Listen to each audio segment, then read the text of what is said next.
that is classification of semiconductors on the basis of energy bands. What is energy bands?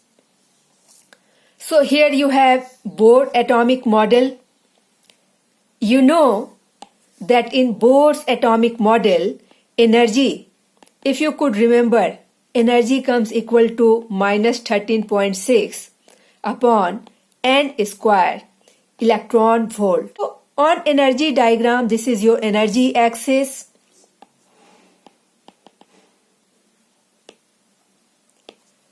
You have a fixed value of energy for all the electrons in a particular cell. Now consider the next situation.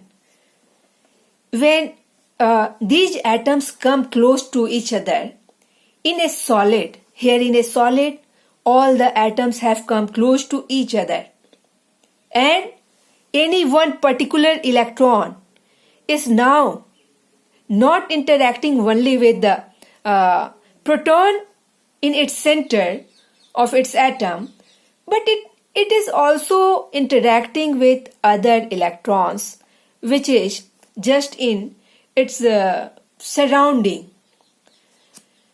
So each electron will have different energies, because when an electron will interact with another electron, its potential energy, you can notice, you can write down, is Q1 Q2 upon R. Now you can see that their distances from different electrons are different, and each electron is at different energy level, because this potential energy is different because this R is different for different electrons. This will have a different potential energy, whereas this is very close to this will have a larger potential energy. So you will have a range of potential energies for different electrons in the same cells or in different cells. So what was a finely defined energy level? Now you can find that the different electrons, you know that in first cell you have 2 electrons, in second cell you have 8 electrons as per Bow principle, 2, 8, 18, and all these electrons are interacting differently due to their nearness with different electrons. Different charges are different. This distance is different. So the energies of these electrons are different. They have not the same energies. So if energies are different, and let me write electronic configuration of any one atom, one element, like that of sodium, Na. Na has atomic number 11. So its electronic configuration will be 1s2, 2s2, 2p6, 3s1. So you have first cell here, then you have second cell, 2 cell, and then you have third cell. You can see. And first cell sodium atom, electrons, you have 2 sodium atoms and the electrons. Now you can see the first cell electrons are very far from other interacting electrons. So they will interact least. So their potential energy, their energy will be least affected in a solid of sodium. They will not be interacting with other electrons. So as they have a fine energy level, so in this case also you will find that first cell electrons will have fine energy level. They are not interacting because of their farness.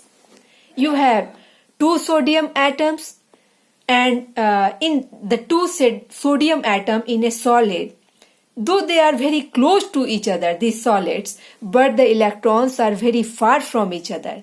They are mostly interacting with the protons of its nuclei.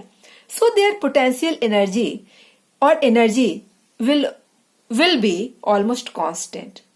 So you can see a fine line. Now as you go outside, you come to second cell and then you come to third cell. Then you find that the third cell outermost electrons, they will be interacting strongly with the electrons of other atoms present nearby. So this electron is interacting with this electron. It is interacting with its nucleus also. Here is you have another electron. It is interacting differently. So this third cell electron, though it is having only one electron, but you will find that this electron will have different energies at different times. Now there are elements like magnesium etc. that will have 2 electrons in its outer cell. 2 electrons, 3s2. So when you have 2 electrons, then what happens? The 2 electrons will interact differently. They have different energies. So on an energy band, suppose you have energy axis, the electron has this energy at that time. At some other time, the electron has this energy. And the second electron in the outer cell, in the third cell, will have another energy. So what was a finely defined energy line, now it has become an energy band. So in a solid, when the atoms come close to each other, electrons have not well-defined energy levels. They have different energies due to their interaction with all the electrons nearby and also the protons at its center. So they have different energies. And on energy axis, you find a band of energy. And this is called energy band. Now for inner shell energy levels, here you can see for this inner cell, they are away from other electrons. They will interact least. So their energy band will be thinner. As you go inside, energy band will be still thinner. So these are energy bands. The different electrons in the same cell have different energies.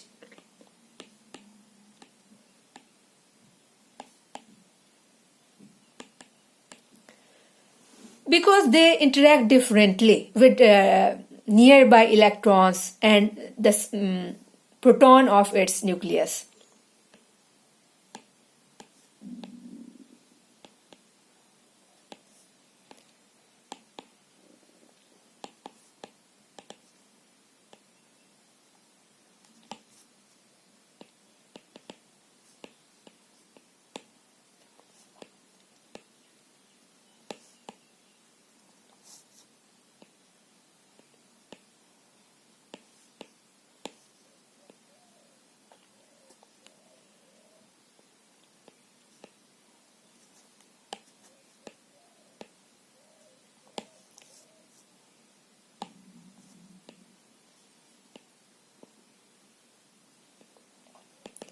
So what was a finely defined energy level?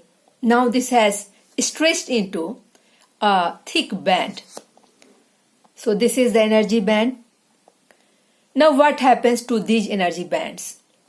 In the case of a silicon or germanium atom. So firstly, let me write the electronic configuration of silicon and germanium. For silicon you have 14 atomic number, 1s2, 2s2, 2p6, 3s2, 3p2. So the number of outer cell electron, and that is called valence electron. They only interact. The outer cell electrons interact very strongly with the electrons of other atoms. So these are called valence band electrons.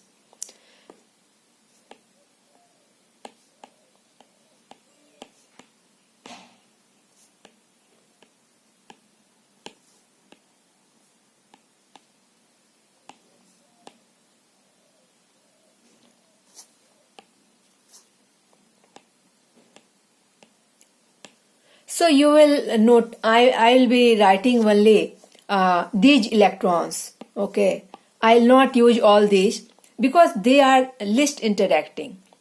So they almost do not take part in any kind of interaction. So we'll be using these electrons. Now here you see that in outermost cell, the number of energy levels available is 3s2, 3p6. How many energy levels available? You have 8 energy level available here.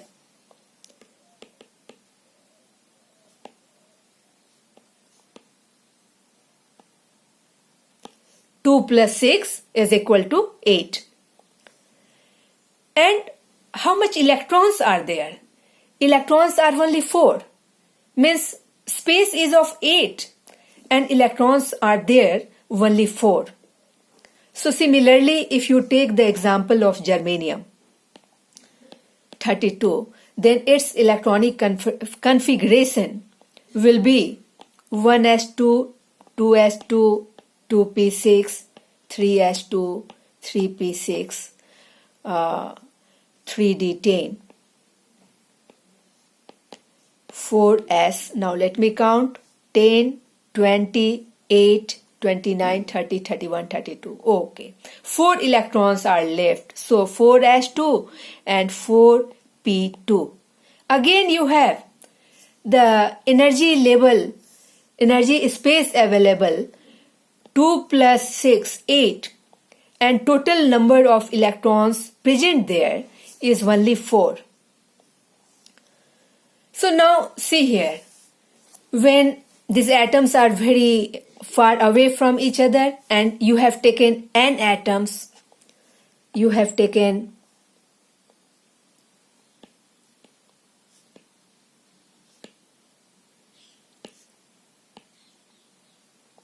and they are very far from each other. They are not interacting. So what happened? What will happen? The electrons are not interacting. The atoms are very far from each other. So they will have a definite energy levels as explained in Bohr's atomic level, minus 13.6 by n square. So they have a fixed energy level, a single energy level. Now when the distance is reduced in between these atoms, when they are made solid and in the process the distance is reduced, so you will find that now each electron has, the electrons have their different energies. Now they have not their finely defined energy level. They have different energies. When you bring the atoms further close to each other in any solid, at this distance you can see when they are brought very close to each other, now they have very vast range of energies because of their interactions with different electrons. You know potential energy kq1 q2 upon r. So each electrons have their different distances from different electrons. So when r is different, so their energies will be different, and so why on this energy graph they have different energy lines. So instead of having a finely defined energy line, they will have an energy band. Now what happens? If you further put the atoms close to each other, you will find that these bands are separated. these bands of 4 energy states. 6 plus 2. How many energy states? 8 energy states. 2n states plus 6n. 2n for S and 6n for P. So total energy states are 8. And out of 8 energy states,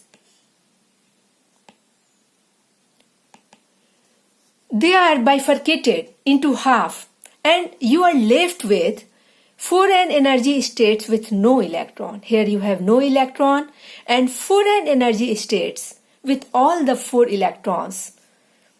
Here you have, I am discussing only these electrons. I am not discussing the inner electrons, these 4 electrons. So you have 8 energy states available, and out of 8 energy states, the upper 4 energy states are total vacant, and lower 4 energy states, 4n states, are totally occupied. And they are called, the occupied energy states are called valence state, valence band. This band is called valence band. So what is valence band? Let me write.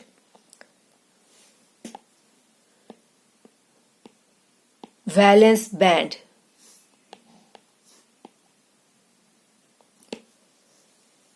The uppermost energy level, which is fully filled. Here you can see, you will have, here you can see, you have inner cell band. It is a line. Then after the second cell band, and the outer cell band is a very thick band, and it is wholly occupied. So topmost band which is fully occupied, this topmost band is called valence band. The topmost band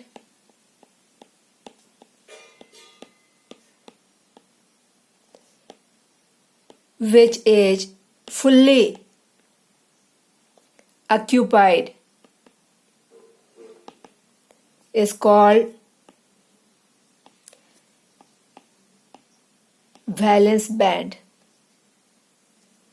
Now after valence band, totally empty, no electron is there, and this is called conduction band. Conduction.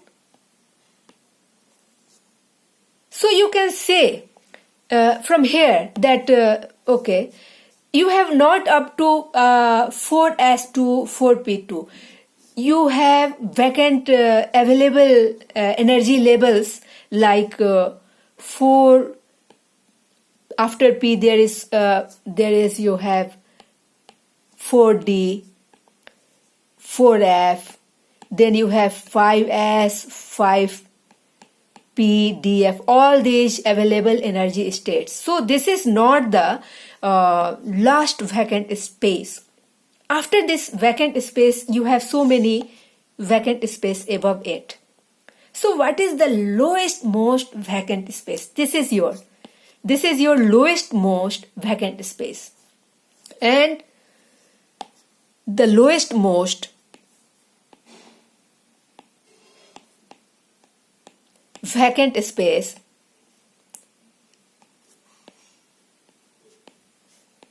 is called conduction band.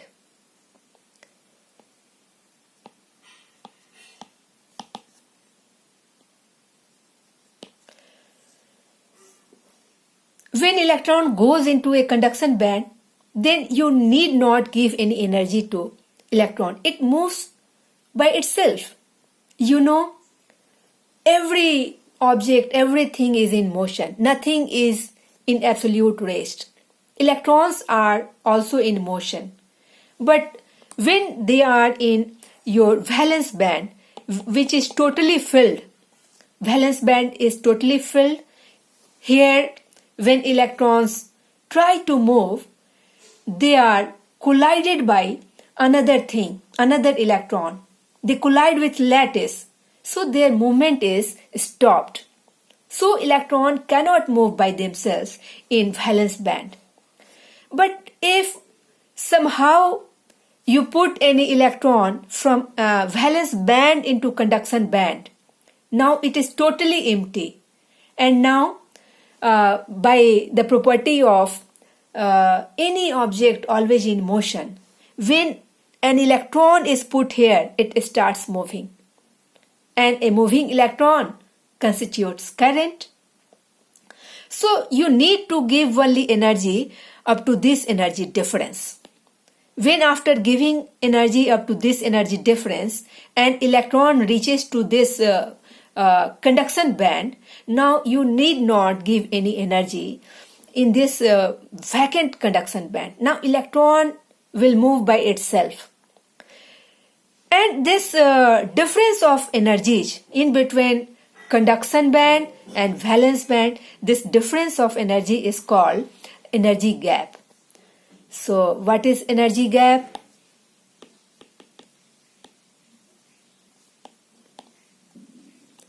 The difference between the valence band and conduction band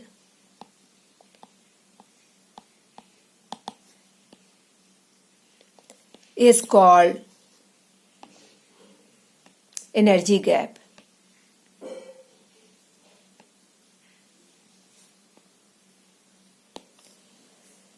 Now let us think a situation. You are sitting on desk and there is a space provided just beside the desk, the benches to come out. So if I tell you to run along the bench, which is totally filled by benches and students, you will not be able to move along that line. But when I put you by some energy on the vacant space just beside the benches, then you can run very easily. So what happens there? Electrons being in valence band, which is totally occupied. Electrons have no space to move, though they try, but they cannot move. So once when you give energy, some energy to electron, so that it comes to the conduction band. Now this band is totally empty. Now nothing is going to stop the electron from its motion. So it starts moving without any further supply of energy. And you know that flow of charges constitute current. So a current is constituted by itself when one's electron goes to conduction band. So all these are about conduction band, valence band and energy gap. We need to give energy to electrons which is equal to the energy gap. An electron cannot obtain energy which is less than energy gap unless it is getting energy up to energy gap, it does not leave its position in valence band. It remains in valence band. You are giving energy, it is not taking energy. And if suppose the energy gap is equal to Eg and you are giving energy greater than or equal to that energy gap, so it readily accepts that energy and goes to conduction band. Okay. So this is your energy gap. Here is your empty conduction band and here is your filled valence band, and this difference of energies. Here you will have some energy of conduction band. Here you have energy of valence band, and the difference of the two is called energy gap. Now you will find that different elements of periodic table have different energy gaps. Here you have conductors. Then you find that in some conductors, the uppermost filled band is partially filled. When it is partially filled, then you will find that it has much space so that electron can move. And this kind of metal is you can say sodium is of this kind. Sodium is of this kind. When your atomic number is an odd number, then this kind of band, energy band diagram is obtained. Your uppermost energy band is half filled. And due to its half filling, it has a space for electrons to move. So your such things which have odd number of atomic number, they have half filled energy bands, and the electron can move very easily, and they are called conductors. They are conductors with odd number of atomic number. Now you have another kind of conductors which have even number of atomic number, like zinc. Zinc has 30 atomic number. In these kind of conductors, you will find that the uppermost totally filled valence band and lowermost totally empty valence conduction band, they coincide. They are one upon the another. So there is no energy gap. So electron does not need any energy to jump into conduction band. It is actually in conduction band itself. So they are conductors.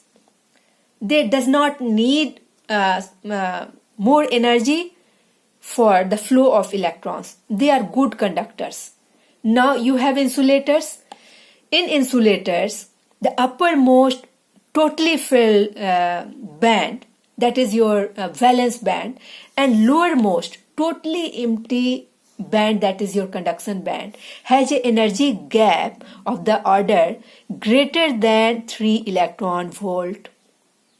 So by thermal energy you cannot send electron in conduction band, so that when once electron goes into conduction band, it starts moving itself. Now here you have semiconductors. Semiconductors are very important. They have their energy gap less than 3 electron volt. And you have certain semiconductors like silicon, like germanium. They have energy gap very small. Silicon has energy gap 1.1 electron volt only. This energy gap is small. Germanium has still smaller energy gap, 0.72 electron volt. So in these cases, in the case of semiconductors, electrons can be transferred easily in its totally vacant conduction band.